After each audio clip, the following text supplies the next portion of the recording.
ഞാൻ വൈകുണ്ഠസ്വാമികൾ.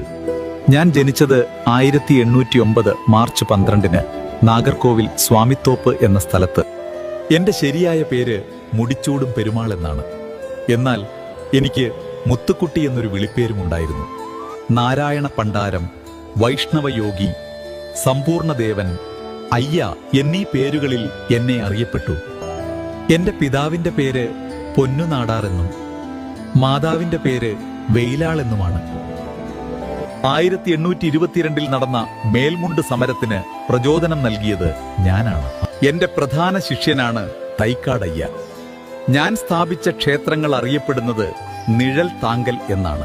വൈകുണ്ഠ ക്ഷേത്രത്തിന് സമീപമുള്ള മുന്തിരിക്കിണർ നിർമ്മിച്ചത് ഞാനാണ്.